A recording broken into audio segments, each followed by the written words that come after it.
आज के इस परिसंवाद के नेता की भूमिका में हमारे बीच में सुमित मिश्रा हैं। मैं सुमित जी को यहाँ बुलाना चाहता हूँ कि वे आएं और अपने विचार व्यक्त करें। भाई सुमित मिश्रा।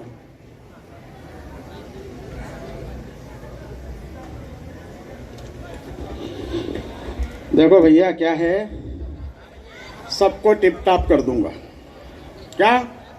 सबको टिप टाप कर दूंगा, घर घर में लैपटॉप भर दूंगा। सबको टिप टाप कर दूंगा, घर घर में लैपटॉप भर दूंगा। एक बार तो भरोसा कर भाई, वाईफाई फ्री कर दूंगा। हमारे आज की इस परिसंवाद की अध्यक्षता कर रहे, जिनके साथ लंबा समय मेरे को काम करते हुआ, इस गुजराती कॉलेज से भी वे प्रखर छात्र नेता रहे और संसद में भी देश के सर्वश्रेष्ठ वक्ता रहे हमारे मध्य प्रदेश विधानसभा में। ऐसे आदरणीय गोपी कृष्ण नेमा जी, मेरे गुरु जी, और मैं जहां भी हूं वहां पर खड़ा करने वाले आदरणीय प्रतीक दादा, आपके श्री चरणों को प्रणाम करता हूं। गुरु शिष्य की परंपरा यहाँ पे समाप्त, आज की परिसंवाद की चालू। आदरणीय कमल सेठी जी, छोटी बहन पिंकी, भाई उन्नीत, आदरणीय गुरुजी दिनेश सेठी जी। मित्रों, मैं इस महाविद्यालय में जब आया था तो 19 जैसा दिखता था और मेरे बाल है ना जितने उतने दिनेश सेठी जी के हुआ करते थे, महेश्वरी जी के।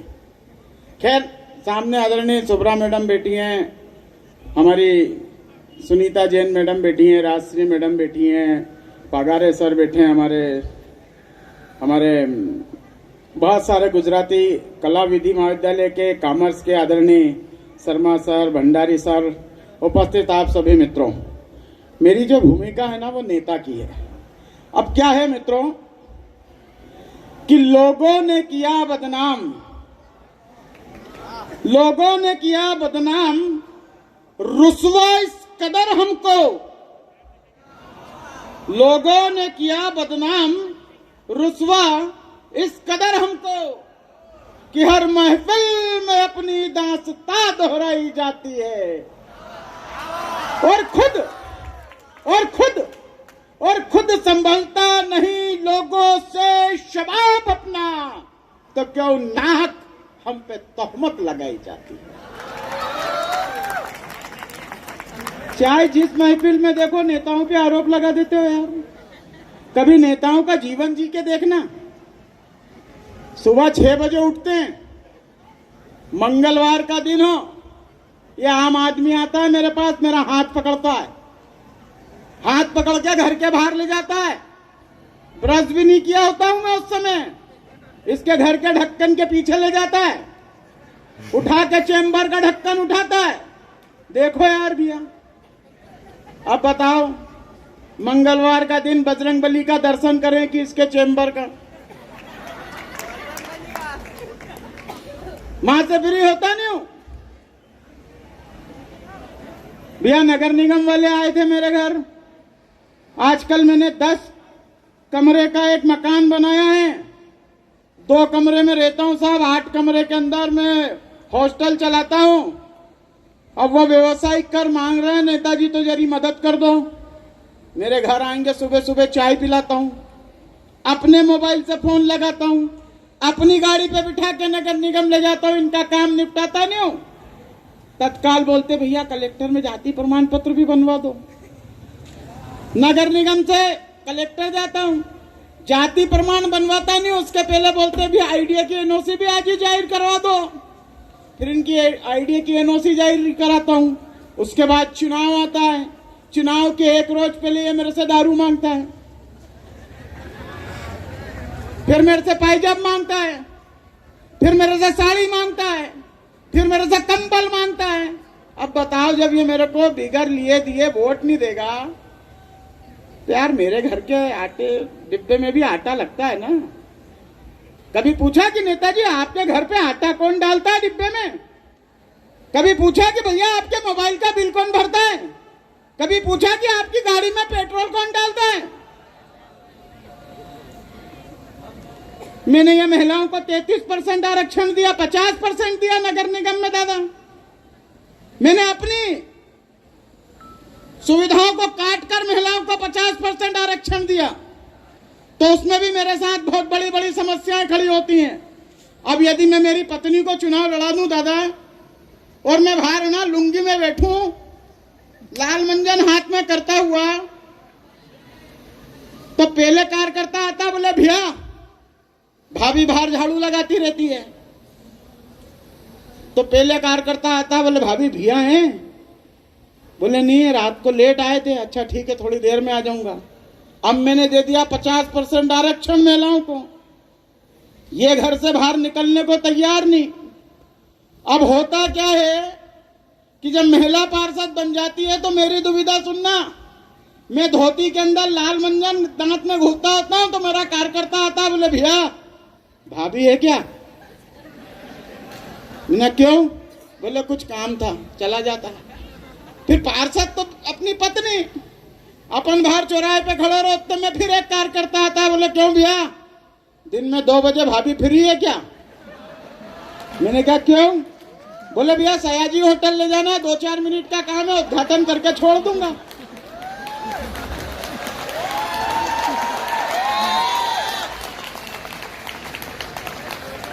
अरे बहुत समस्या है नेताओं के पास। अच्छा एक बात बताओ, ये कन्याएं 9 दिन गरबे खेलती हैं, इनके पुरस्कार कौन बांटता? मैं। रावण कौन जलवाता है? मैं। दीपावली मिलन समारोह कौन आयोजित करता है? मैं। आपके यहाँ तीज में, शादी में, त्योहार में कौन खड़ा होता है? मैं। मेरे यहाँ अभी गर्मी आएगी गोपी भैया, आदमी पत्रिका देने आता है, बोले भैया 14 अप्रैल को आपकी छोटी बहन की शादी है। मैंने हाँ प्यारे बोल क्या करना है? बोले भैया बारात सुबह 9 बजे आएगी, आप 8 बजे अगवानी के लिए आ जाना। मैंने क्या आ जाएंगे? फिर दरवाजे तक जाता नहीं, फिर पलट के आता है। बोले भैया आप रात बिरात लेट आते हो, बहुत सारे काम रहते हैं, सुबह नहीं आ पाओ तो ऐसा करना दिन में सगाई है, जब आ जाना। हाँ भाई, फिर पलटता, फिर दिल्ली से वापिस आता है। बोले भैया देखो दिन में भी आपके बहुत सारे काम रहते हैं, मीटिंग मीटिंग ये वो, आप तो ऐसा करना शाम को आशीर्वाद समारोह में आशीर्वाद देने ही आ जाना। हमने कहा ठीक है भैया शाम को आ जाएंगे। फिर पलटता है, बोले भैया देखो शाम को भी अगर आपको बहुत ज्यादा काम हो तो आप भले ही मत आना, पानी का टैंकर जरूर भेज देना। साला समझ में ही नहीं आता है कि अपने को पत्रिका दे रही है कि पानी का टैंकर को। हम नेताओं की ये कठिनाई है, और चूंकि मैं नेतागिरी करता हूं इसलिए बता रहा हूं। और मित्रों इस देश का दुर्भाग्य क्या है मालूम है? कि इस देश ने वल्लभ भाई पटेल को सरदार की उपाधि दी। इस देश ने बाल गंगाधर तिलक को लोकमान्य की उपाधि दी। इस देश ने जवाहरलाल नेहरू को चाचा नेहरू और पंडित जवाहरलाल नेहरू की उपाधि दी। इस देश ने गांधी जी को राष्ट्रपिता और महात्मा की उपाधि दी। किंतु इस देश ने यदि नेता की उपाधि किसी को दी है तो वो नेताजी सुभाष चंद्र बोस थे। आपको क्या लगता है नेता को केवल गाली बक सकते हो, नेता के ऊपर आरोप लगा सकते हो? मित्रों भ्रष्टाचार 4 प्रकार का होता है। पहला होता है नजराना, जो काम होने के पहले दिया जाता है। दूसरा होता है जबराना, जो जबरदस्ती वसूल किया जाता है। और तीसरा होता है हकराना, बंधा बंधाया हिसाब 5%, 10%, 20%। और चौथा होता है शुक्राना, जो काम होने के पश्चात दिया जाता है। तो नजराना, जबराना, हकराना और शुक्राना, इन चारों को मुझको है मिलकर हटाना। ये जितने किरदार बैठे हैं, ये युवा, ये महिला, ये अधिकारी, ये आम आदमी, ये सब मेरी चौखट पे माथा टेकते हैं। ये युवा अपने पिता की 1.5 लाख की गाड़ी पर सवार होकर आज भी किसी कन्या विद्यालय और महाविद्यालय के सामने जाकर कहता है कि मेरे सामने वाली खिड़की में एक चांद सा टुकड़ा रहता है। ये व्हाट्सएप और फेसबुक में मशगूल है, ये अपने माँ बाप की सेवा नहीं कर सकता, ये देश से भ्रष्टाचार समाप्त करेगा। ये महिला ना जाने कौन कौन सी संज्ञाएं दी इनने बहन पिंकी ने। मित्रों, ईमानदारी की एक बात बताना कि का नाम के जितने सीरियल है, एकता कपूर वाले का, ये का नाम के सीरियल देख देख के पूरे परिवार के अंदर जो कुटाराघात करने का काम एकता कपूर ने किया है, ये महिलाएं देश से भ्रष्टाचार समाप्त नहीं कर सकती। और एक बार ये आम आदमी यदि भ्रष्टाचार समाप्त करने की कोशिश करे तो भी ये महिला नहीं करने देगी। लिपस्टिक बहुत महंगी हो गई भाई, पाउडर बहुत महंगा हो गया है, आजकल परफ्यूम बहुत सारे महंगे हो गए, और फिर उसकी साड़ी मेरी साड़ी से सफेद कैसे? आजकल मैचिंग की साल भी पहनना है, मैचिंग का दुपट्टा भी डालना है, बहुत महंगाई है भाई। भ्रष्टाचार की जननी माताजी आप ही हो। और ये जो अधिकारी यहां बैठे हैं, ये मेरे गुरुजी हैं, आदरणीय प्रतीक दादा। अब गुरुजी का विषय अलग हो गया है, चूंकि मैं इनको अधिकारी के रूप में देख रहा हूं। देखो मित्रों, मैं नेता आदमी दौरे पे जाता हूं, मेरे को जनता बोलती कि भैया ब्रिज बनाना है, पुलिया बनाना है, सड़क बनाना है, खरिंजा बनाना है, स्कूल बनाना है, जो भी बनाना है, मैं फट से आदेश देता हूं पुल बनाया जाए। अब पुल बनाने तो मैं नहीं जाता हूं, ना मेरा पार्टी का कोई कार्यकर्ता जाता है, ना मेरी पार्टी का कोई ठेकेदार जाता है। ठेकेदार किनके? अधिकारी के। बिल रिलीज कौन करता है? अधिकारी। सारा काम जो भी है ये अधिकारी करता है, क्योंकि नेता जो होता है वो समाज का सेवक होता है। और मित्रों, भ्रष्टाचार की जो गंगोत्री है वो ऊपर से आती है, ना कि नीचे से ऊपर जाती है। इस देश में एक समय था जब इस देश का एक प्रधानमंत्री कहता था कि मैं 1 रुपए भेजता हूं तो नीचे 15 पैसे पहुंचता है। और एक प्रधानमंत्री फिर मैं हूं जो कहता हूं ना खाऊंगा ना खाने दूंगा। तो आज देश का प्रधानमंत्री नरेंद्र मोदी है, और मैं आपसे फिर पूछता हूं, यह आपकी नीति के ऊपर निर्भर है कि देश का नेता कैसा हो। वो समय गया जब नेता राजनीति के पेट से पैदा होता था, और वो समय भी गया जब राजा राजमहल में पैदा होता था। आज का नेता पैदा होता है सरकारी स्कूल में, सामाजिक भवनों की दीवारों के बीच में, सरकारी पाठशालाओं में, और उसे रानी नहीं मतदान पेटी पैदा करती है, और उसके माँ बाप आप और हम होते हैं। तो ये नेता कौन पैदा करता है? आप पैदा करते हो। आप चाहोगे तो आपको लालू मिलेगा, आप चाहोगे तो आपको मुलायम मिलेगा, और आप चाहोगे तो आपको नरेंद्र मोदी मिलेगा। बात शर्त इतनी है कि आपको आपका व्यवहार सुधारना पड़ेगा। यदि आप मेरे से भ्रष्टाचार करने का नहीं बोलोगे, मैं नहीं करूंगा। आप यदि नरेंद्र मोदी के रूप में मुझे खड़ा करोगे तो मैं सियाचिन की सीमा पर जाकर आपका नेतृत्व करूंगा।